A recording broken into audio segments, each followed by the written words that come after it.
us on the Sports Show. Of course, we had the good news to start the show, and you mentioned a subject you want to talk about at the end of the show, Baz, because we want to get a bit of bad news to finish up with. Not really, but it is worth talking about. Liz Cambage, of course, is getting a fair bit of press at the moment for what happened last year in the games against Nigeria. Yeah. And it's all starting to come out in the open. A lot of alleged stuff being said, but she's hit a player with an elbow. There's been some words exchanged, and some of the quotes that have now come from the Nigerian team, from some of the Australian team, not looking all that good. No, well, you know, I don't want to hear about her anymore.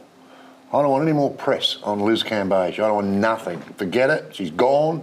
She's a myth. She can stay over there as far as I'm concerned. Like I said before, I wasn't dark with Liz Cambage before, but the timing of this whole incident really got me. Was the day before the Olympics started, where we were a chance to win a medal. Yes. She's our best player.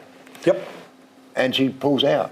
Yep. And doesn't want to play for Australia anymore. Now, if you know I've said it, if you don't want to play for Australia, then you've lost me. Yep. So see you later. Yep. I don't want to hear any more about her. I don't want her in the press anymore. Why are we giving her the press? We better stop speaking about it then. but it's true though, isn't it? The problem yesterday, there's a great big article from Andrew Bogut, who we all respect, he's a great player and all that. Now, I know he's been extremely critical, but I was reading it thinking, why are we doing this? Why are we still talking about this girl when she should be just swept under the rug as far as I'm concerned? See you later. Never heard of her. So, she let down a lot of people. So the reason her teammates. So the reason it's getting talked about is because she said at the time the reason she wasn't playing was for mental health reasons, and that still may be a part of it. So we're not discarding that, but also prior to that, she's had such a great stance on racism, and all of that. And now to come out and allegedly have called the girls monkeys, tell them to go back to their third world country, and stuff like that. Suddenly she's now seen as a hypocrite. And so when you build yourself up to be something, and then suddenly that's not the case, in fact it's far worse, that's why it's got so much press at the moment. Well, I think, what happens when she comes home, Phil? What happens? Do the press go after her or not? Yeah, I think they will. I think if you can prove it. And if you read the articles that have been out in the news, they've got quotes from the players, the Nigerian players, they've got quotes from the Australian players. So nearly no matter what she said, she tweeted today saying that's not all the facts. I'm going, well, there's photos, there's quotes. It's going to be pretty hard. And you have no credibility now. That's right. So I think it's a really difficult situation for her. You know, she went and apologised to the Nigerian girls the next day at a function, and they said that half the team had turned their back on her. The other half said, it was shocking. It wasn't meant, he just said it half in jest to get us out of the way and sort of cover things up. So gave the girl an elbow to a little kiss. Yeah, I think it'll linger for a while. I think that one's going to linger, so I think you're going to hear a bit more about it. Now, your boys on the weekend, of course, Port up against Essendon. Happy with the result in the end? Happy with the 4 points, I think. I mean, the first half was really, really good. It's Port's problem at the moment, is that they're not putting it all together for the entire game, but I don't think any side does.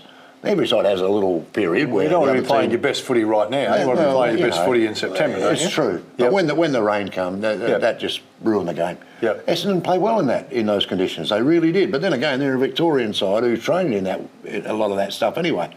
So good on them. But Port would have been happy to get through unscathed, which they did for a start, which Big Charlie and a couple of others.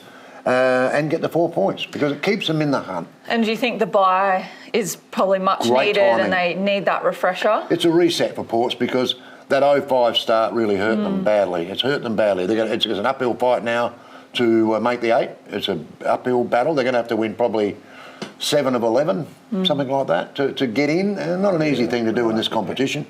So that 0-5 really hurt them.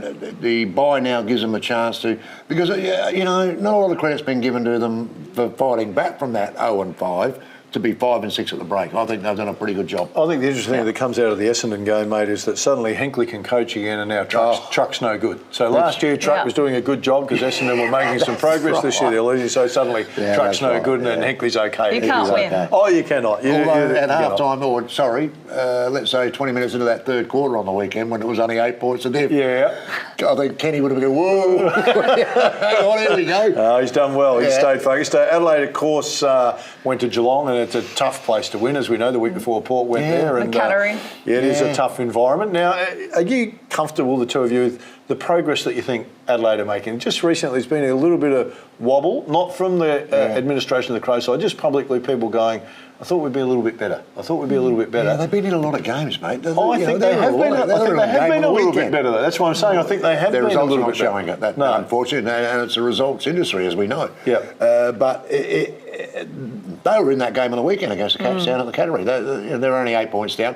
I think it was pretty similar to what Port did the week before. Right in the game, right up until midway through the third quarter.